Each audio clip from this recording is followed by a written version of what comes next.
नमस्कार। हिंदी साहित्य के इतिहास के लगातार जो व्याख्यान श्रृंखला में दे रहा हूँ, उस श्रृंखला की जो एक कड़ी है आज, उसमें हम आदिकालीन साहित्य में जो दो प्रमुख साहित्य लिखे गए, सिद्ध साहित्य और नाथ साहित्य, उन पर हम विशेष रूप से चर्चा करेंगे। मेरे पिछले व्याख्यान में आपने आदिकाल के संदर्भ में मैंने बहुत सारे साहित्य की चर्चा की थी और उसमें सिद्ध और नाथ साहित्य की भी हमने चर्चा की थी। उसमें हमने रासो साहित्य की भी चर्चा की थी, उसमें हमने जैन साहित्य की भी चर्चा की थी और विभिन्न शैलियों की भी चर्चा की थी।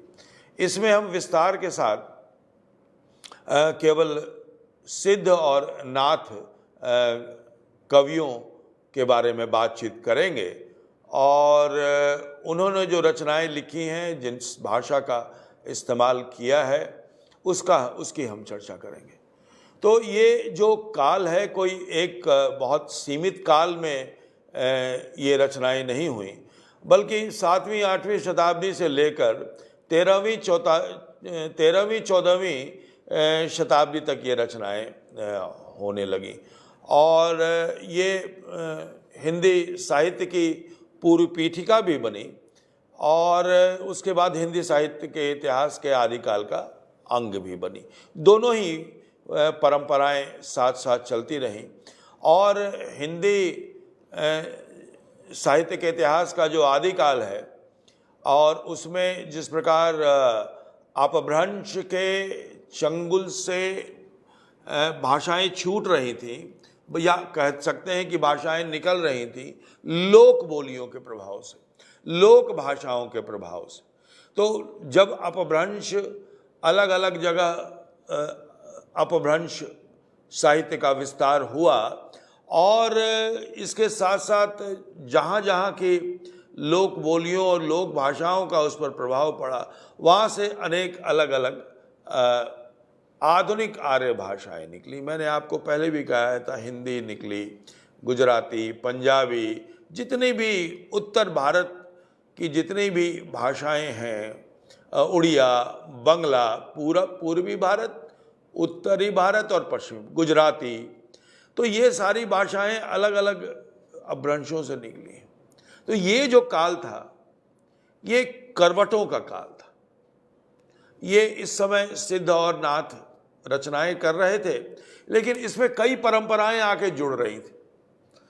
अच्छा, ये जो सिद्ध और नाथ रचनाएं कर रहे थे, मुख्य रूप से इनका जो केंद्र स्थल था वो पूर्वी भारत था, लेकिन उत्तरी भारत में भी कई जगहों पर इस तरह की रचनाएं हो रही थी और दक्षिण में भी रचना हो रही थी। एक सिद्ध कवि तो कन्नड़ थे जिनकी चर्चा हम करेंगे, लेकिन वो बिहार में आकर रहने लगे और वहीं पर उन्होंने रचना की। तो ये जो सिद्ध और नाथ हैं, ये दोनों ही बौद्ध धर्म से निकली हुई शाखाएं।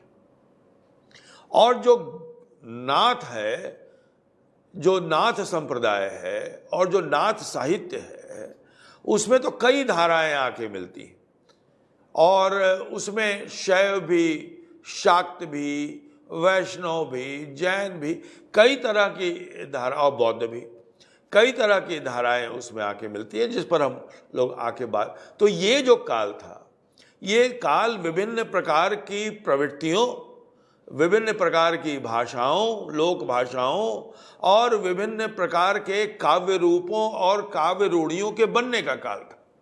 और इसमें नाथ साहित्य और सिद्ध साहित्य दोनों का बड़ा योगदान रहा।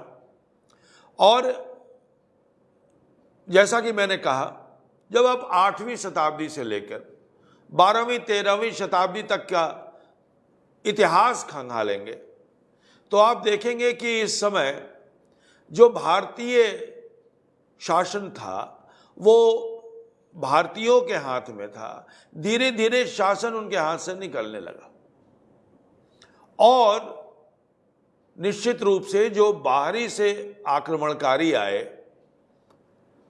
उन्होंने जगह जगह पर कुछ आक्रमणकारी आए जो भारत को लूट कर चले गए, कुछ आए जो यहाँ टिक गए, और जब टिक गए तो अपनी संस्कृति लेके आए, अपना समाज लेके आए, और यहाँ की जो धार्मिक प्रवृत्तियां हैं, राजनीतिक स्तर पर तो हम बहुत कमजोर हो गए और इसलिए राजनीतिक तौर पर हम गुलाम हो गए, लेकिन सांस्कृतिक दृष्टि से हम बहुत मजबूत हुए, हम इकट्ठे हुए, और जो इस्लाम आया यहाँ पर, उस इस्लाम का पुरजोर हमने विरोध किया।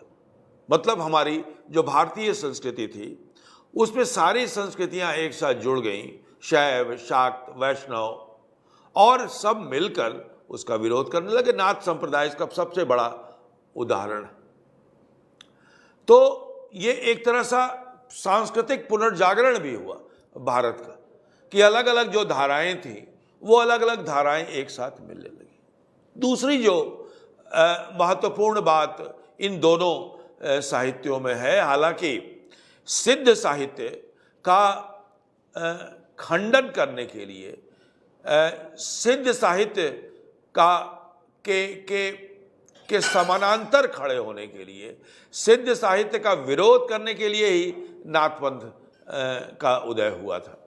सिद्ध और नाथ में बहुत फर्क नहीं है, दोनों लगभग एक ही पीढ़ी के हैं और एक ही मानसिकता के हैं। बस अंतर इतना ही है कि जो सिद्ध साहित्य है, जो सिद्ध पंथ के लोग हैं, वो वज्रयान जो बौद्ध धर्म है का जो वज्रयान शाखा है, उसकी उसकी उसकी उसकी प्रोन्नति करते हैं, उस पंथ को मानते हैं। लेकिन दोनों के बीच अंतर यह है कि सिद्ध मत जो है वो सहज साधना में विश्वास रखता है, परिवार में विश्वास रखता है, और स्त्री के संसर्ग में विश्वास रखता है, और एक पारिवारिक सांसारिक जो भोग है उस सांसारिक भोग को महत्वपूर्ण मानता है और उसे परम सुख की प्राप्ति कहता है। लेकिन जो नाथ संप्रदाय है, जब गोरखनाथ ने अपने गुरु मत्स्येंद्र नाथ का विरोध किया, जाग मचंदर गोरख आया, तो ये जो मत्स्येंद्र नाथ का उन्होंने विरोध किया, जो गोरखनाथ की, इसी बात पर कि भाई अगर आपको साधना करनी है, यदि आपको हठयोग करना है, हठयोग पर बहुत बल दिया। ह मने चंद्रमा, ठ मने सूर्य, चंद्रमा और सूर्य, तो दो जो परंपराएं भारत में हैं, सूर्य वंश की और चंद्र वंश की, उन दोनों से प्रेरणा लेने का प्रयास किया। अच्छा, ये जितने भी संत हुए सिद्ध और नाथ में, एक बहुत ही रोचक तथ्य यह है कि जैसे भक्ति काल में तो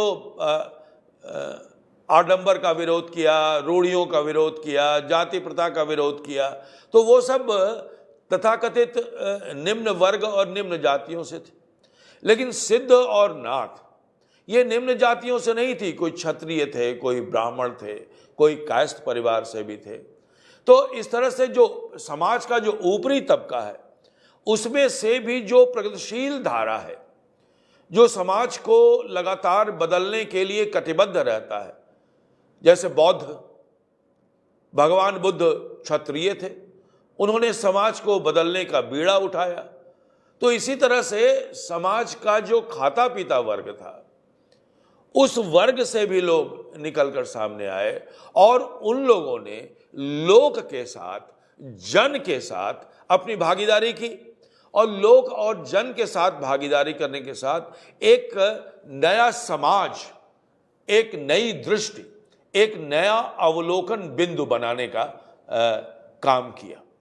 तो ये सबसे पहले हम लोग थोड़ी सिद्धों की चर्चा कर लें।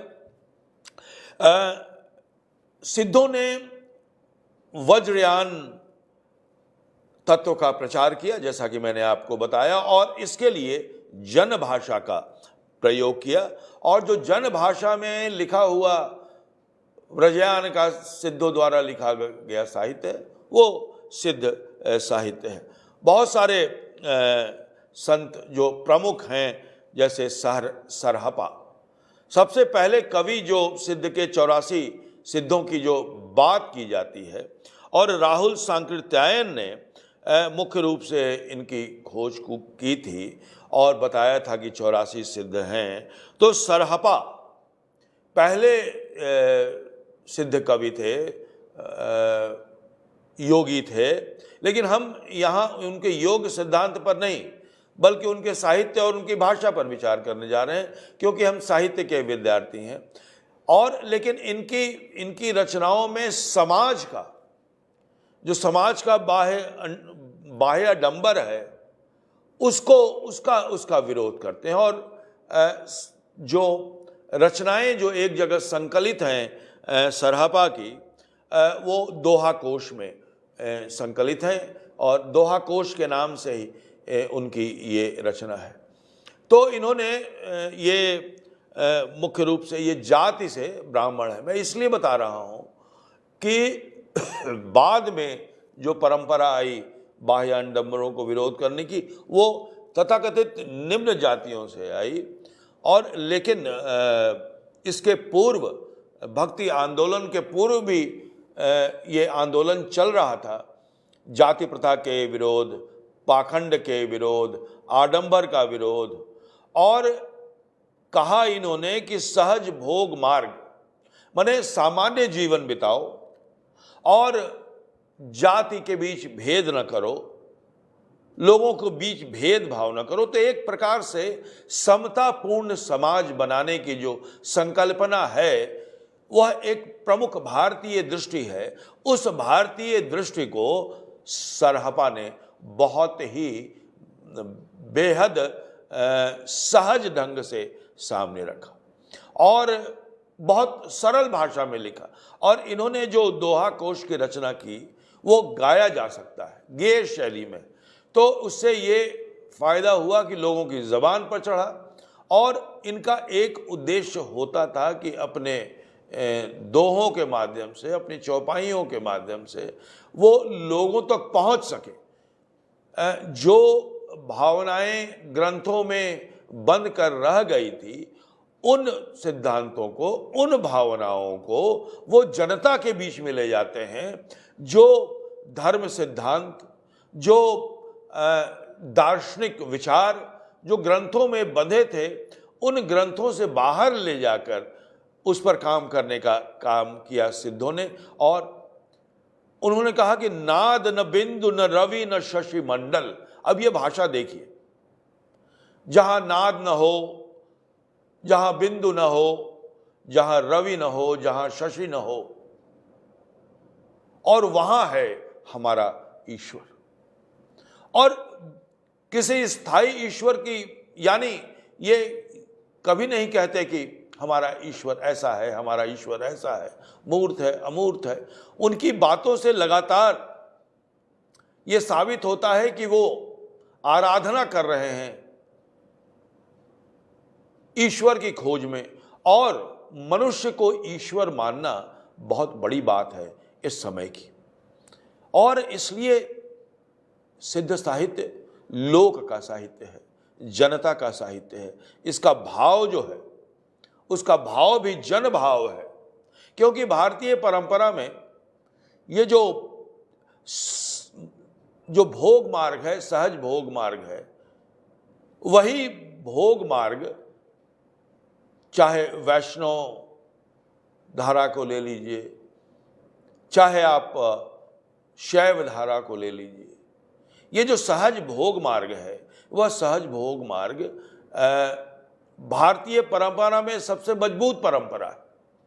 क्योंकि ज़्यादा से ज़्यादा लोग इस भारतीय दर्शन को, भारतीय धर्म को और भारतीय संस्कृति को अपना सकें अपने जीवन में, इसी की व्याख्या इसमें की गई। दूसरा जो महत्वपूर्ण कवि, सिद्ध कवि हुआ, वह है शबरपा। और इनका जन्म भी 8वीं शताब्दी में हुआ, 780 ईस्वी में हुआ। और इनका जो ग्रंथ है वो चर्या पदों की रचना की इन्होंने, बहुत ही ईश्वर की आराधना की पदों के माध्यम से। और माया मोह को त्याग कर सरल सहज जीवन बिताना, ये सिद्धू ने एक बात की। और यही जो सरल सहज भोग की स्थिति है वही महासुख है। और इसमें कुछ रहस्यात्मक बातें भी शामिल की गई।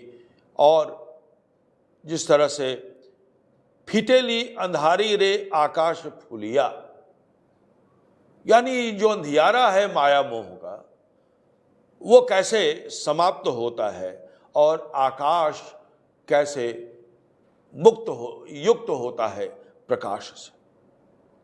अब देखिए, सरपा जहां ब्राह्मण परिवार में जन्म लिया, शबरपा ने क्षत्रिय कुल में लिया, और लुइपा जो एक महत्वपूर्ण कवि थे उसने कायस्थ परिवार में जन्म लिया।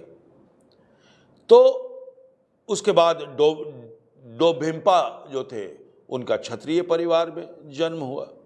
और कण्हपा, जिनके बारे में मैंने आपको बताया था कि इनके बारे में ये कहा जाता है, ये बताया जाता है कि इनका जन्म 820 ईस्वी में कर्नाटक के एक ब्राह्मण वंश में हुआ था। और लेकिन इनका जो कर्म स्थली है वो बिहार है। तो इस तरह से देखिए तो एक तरह से अखिल भारतीय वातावरण परिवेश बन रहा है संस्कृति के समेकीकरण का। और भाषा बहुत तेजी से बदल रही, इसलिए इसमें एक महत्वपूर्ण बात ये है कि कई बार हिंदी के कवि ये कहते हैं कि ये हमारे पूर्व कवि हैं, बांग्ला के भी लोग कहते हैं ये हमारे पूर्व कवि हैं, उड़िया के भी लोग कहते हैं कि ये हमारे पूर्व कवि हैं। अभी जो मैंने ये चर्चा की डोभिम्पा की, तो ये इन्होंने बहुत सारे ग्रंथ और बनाए और गीत बनाए।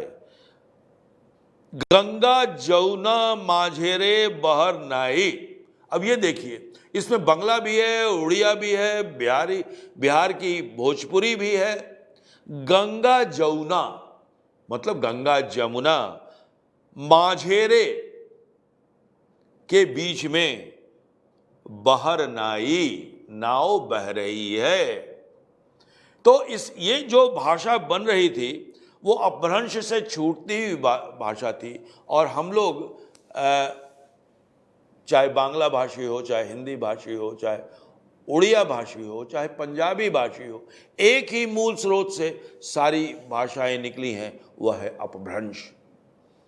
और बाद में फिर संस्कृत और अलग अलग विभिन्न भाषाओं की मदद से हमने आधुनिक भारतीय भाषा का स्वरूप खड़ा किया। लेकिन जो ये भाषाएं हैं वो सीधे संस्कृत से नहीं निकली, संस्कृत से अपभ्रंश होते हुए और तब लोक बोलियों के साथ इनका निर्माण हुआ। ये अलग मुद्दा है बातचीत का, इस पर हम लोग कभी बाद में बातचीत करेंगे। और देखिए, तुलसीदास जिस तरह से आगम और वेद और पुराण की चर्चा करते हैं, उसी तरह जो कण्हपा है वो कण्हपा भी कहते आगम वेय पुराणे पंडित मान बहंती पक्क सिरफल अलिय जिम वाहे रीति भ्रमयंत। जिस तरह से आगम वेद पुराण, ये पंडित, ये सब बाहरी दिखावे हैं, अंतर मन तो ईश्वर का है। पक्क सिरफल अलिय, हे सखी, सिरफल मतलब बेल। तो ये भोजपुरी में बेल को सिरिफल बोलते हैं। पक्क सिरिफल अलिए, ये जो बेल जब पक जाता है तो बाहर से कुछ खास पता नहीं चलता और वो एक भ्रम की स्थिति बनी रहती। ये तो दुनिया भी ऐसी है, ये शरीर भी वैसा ही है, ये संसार भी ऐसा है। तो ये बेल को माया मोह से उसकी तुलना करें तो देखिए किस तरह से जन भाषा और जनोक्ति, लोकोक्ति के माध्यम से ये बात, अपनी बात जनता तक पहुंचा रहे हैं। अब बाद में जो इन्होंने रूढ़ियों का विरोध किया, उसका प्रभाव कबीर पर पड़ा और कबीर ने उसमें और अखड़पन जोड़ा। और उस अक्खड़पन के साथ और भी प्रभावी ढंग से और भी मारक रूप में कबीर ने अपनी रचना की। और कबीर का जो भाव है उसमें सिद्धों और नाथों का बहुत प्रभाव है। और भक्ति काल में जो सामाजिक चेतना आई, वह सामाजिक चेतना इस काल से शुरू हो गई थी। यानी आप देखिए कि किस तरह से एक तरफ आक्रांता बाहर से आ रहे थे और हम अपने आप को खंगालने की कोशिश कर रहे थे, हम नवोन्मेष करने की कोशिश कर रहे थे। और यदि आक्रांता नहीं आते तो हमारा जो भारतीय संस्कृति है उसका नए रूप में विकास होता। तो जो भक्ति काल का उदय हुआ उसमें मुसलमानों के आने और न आने का कोई प्रभाव नहीं पड़ता है, बल्कि भक्ति काल का उदय यहाँ की मिट्टी से हुआ है।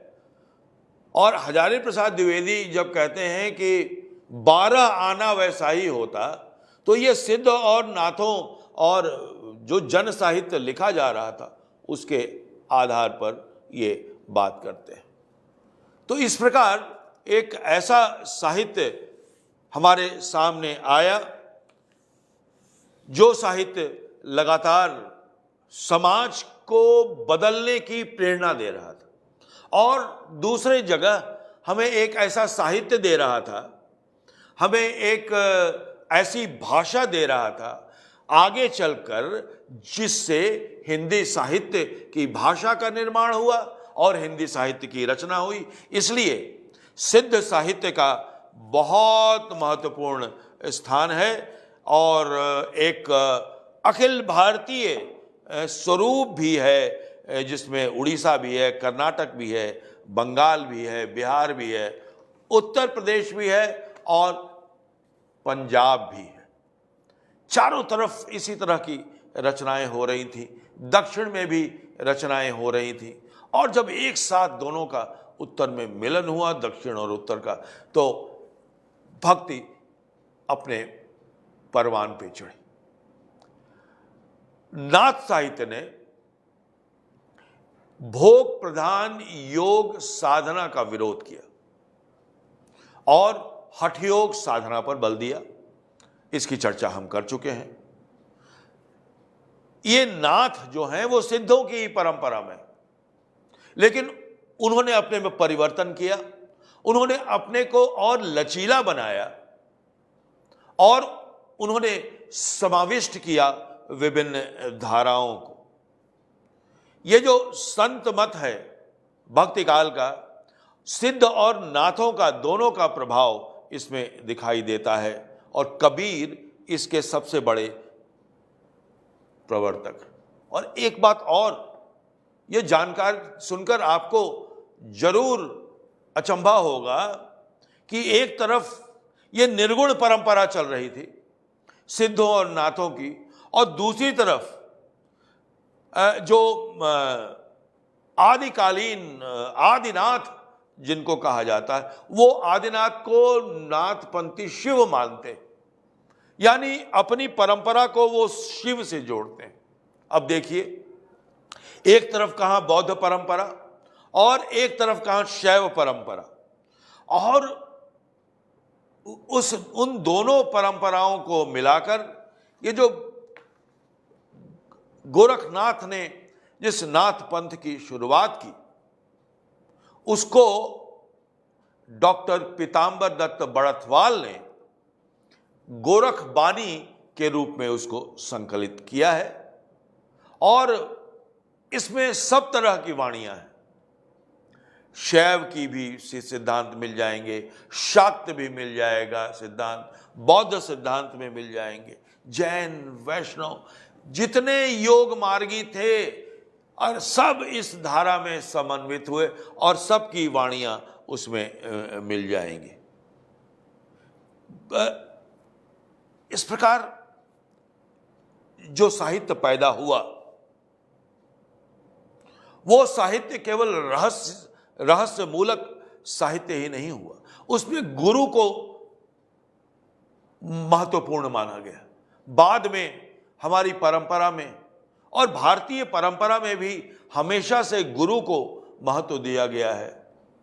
जो बड़ा प्रसिद्ध जो है कि गुरु गोविंदो खड़े काके लागो पाऊं, बलिहारी गुरु आपनो गोविंदियो दिखाओ। तो ये परंपरा जो है ये भारतीय परंपरा है, जहां गुरु को ऋग वैदिक काल से ही गुरु को भारतीय संस्कृति में सबसे महत्वपूर्ण स्थान दिया गया है। और ये सिद्धनाथ जो परंपरा है इसमें भी गुरु को महत्व दिया गया है। इसलिए सिद्ध और नाथ परंपरा भारतीय संस्कृति को आगे बढ़ाने वाली परंपरा है। और वह ये जो परंपरा है, ये परंपरा जो हमारी संस्कृति है उसके काट में नहीं है, बल्कि नवोन्मेष कर रही है हमारी सभ्यता की, हमारे समाज की और हमारी संस्कृति की। इंद्रिय निग्रह, प्राण साधना, वैराग्य, ये अंतर है सिद्ध और नाथ। जहां सिद्ध गार्हस्थ्यक होते हैं वहां नाथ जो है वो स्त्री संपर्क से बचते हैं और वैराग्य धारण करते हैं, कुंडलिनी को जागृत करते हैं, शून्य समाधि की बात करते हैं।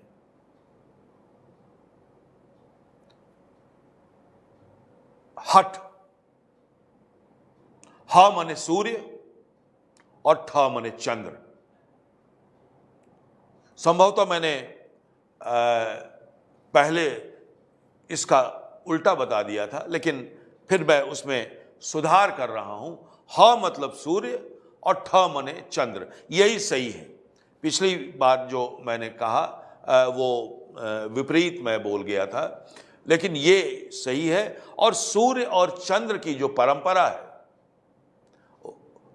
हमारे संस्कृति में सूरज को और चंद्रमा को दोनों को समान महत्व दिया गया है।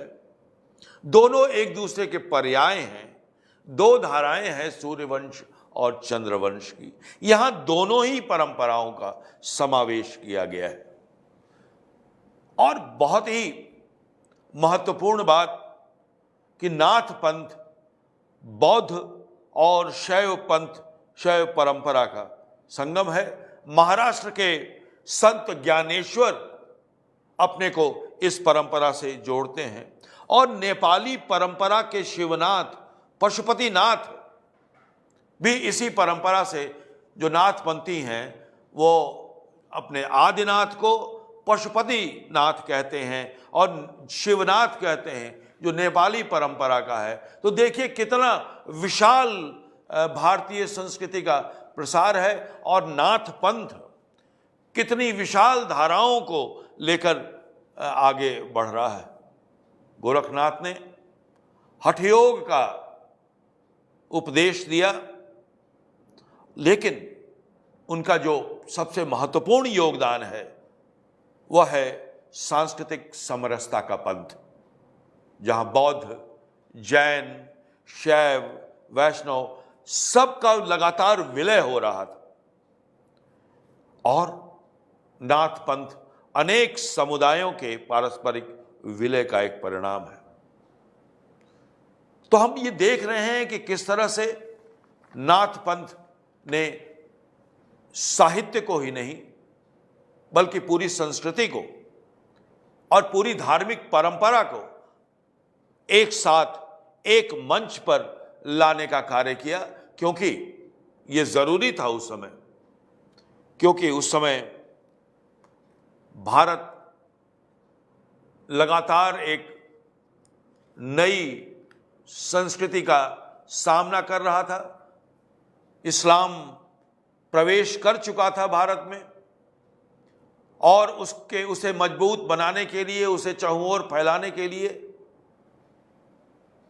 आक्रांताओं द्वारा हमारे मंदिरों को, हमारे धार्मिक स्थलों को तोड़ा जा रहा था, उन्हें अपमानित किया जा रहा था।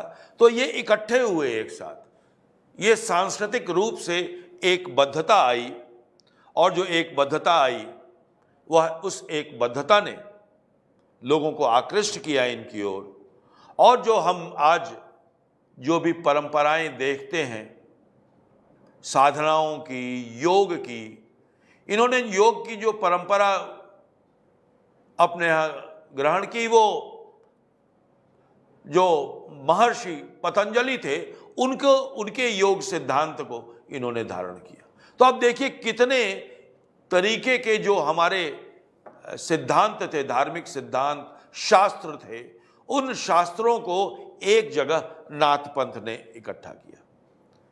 दूसरा जो महत्वपूर्ण काम नाथ पंथ ने किया, हिंदी और आधुनिक भारतीय आर्य भाषाओं का निर्माण किया। और हिंदी के निर्माण का आधार ये सिद्ध और नाथ साहित्य है। लोक भाषा, इन्होंने लोक भाषा का सहारा लिया और जन तक पहुंचे। अपभ्रंश से लोक भाषाओं और अपभ्रंश का मिलन हुआ और अपभ्रंश को छोड़कर भाषा आगे बढ़ी और आधुनिक भारतीय आर्य भाषा का निर्माण होने लगा। चौपाई, दोहा, छप्पय, सोरठा, अनेकों छंद बने, जिन छंदों को आधार बनाकर बाद में रामचरितमानस जैसा महान ग्रंथ लिखा गया। और ये जो भाषा निकल रही थी वह देश के लोक मिश्रित अपभ्रंश थी और इन पर पूर्वी बोलियों का बहुत प्रभाव था। अभी मैंने आपको एक उदाहरण देके बताया कि किस तरह से श्रीफल, श्रीफल, जो श्रीफल संस्कृत में और श्रीफल भोजपुरी में। तो आप देखिए कि भोजपुरी, संस्कृत भोजपुरी के माध्यम से किस रूप में, अपभ्रंश के रूप में सामने आ रही। तो इस प्रकार से, और जो शिल्प, जो शैली निर्मित की, जैसे उलट बांसी है, साधनात्मक रूपक है, जिसका बहुत विस्तार के साथ कबीर ने इस्तेमाल किया है, उसका इस्तेमाल सिद्ध और नाथ कवियों ने किया और यह जन जन तक पहुंचा, लोक तक पहुंचा। इसलिए सिद्ध और नाथ साहित्य का हमारे हिंदी साहित्य के लिए बहुत बड़ा योगदान है। नींव बनाई इन लोगों ने, विषय वस्तु के स्तर पर, भाषा के स्तर पर, शैली के स्तर पर। इस पूरे साहित्य ने एक भारतीय मानस को एक नई दृष्टि दी, भारतीय मानस को सहारा दिया, भारतीय मानस को यह बताया कि हमारी संस्कृति समरसता की संस्कृति है और भारतीय संस्कृति को एक मंच पर लाकर खड़ा किया सिद्ध और नाथ साहित्य ने। और इसमें बौद्ध परंपरा भी आ गई। तो हमारी संस्कृति लगातार बदलती रही है, इसीलिए आज हमारी संस्कृति अक्षुण्ण है। तो समय समय पर अलग अलग परंपराएं, अलग अलग धाराएं उठती रहीं, लेकिन धीरे धीरे जाके, जैसे समुद्र से अनेक धाराएं, पहाड़ से अनेक धाराएं निकलती हैं, वैसे ही लगातार धाराएं निकलती गई, समानांतर चली और एक जगह मिलकर समुद्र में आ गई, या फिर कहीं संगम बनाया, कहीं त्रिवेणी बनाया। और इस प्रकार भारतीय अस्मिता को और भारतीय संस्कृति को लगातार बदलते रहा। भारतीय अस्मिता या भारतीय संस्कृति कोई एक जगह ठहरी हुई वस्तु नहीं है, बल्कि हम अपना आत्मान्वेषण लगातार करते रहते हैं और अपने को खोजते हुए, जो समाज में जिन चीजों का उपयोग अब नहीं रह गया है उसको दरकिनार करते हैं।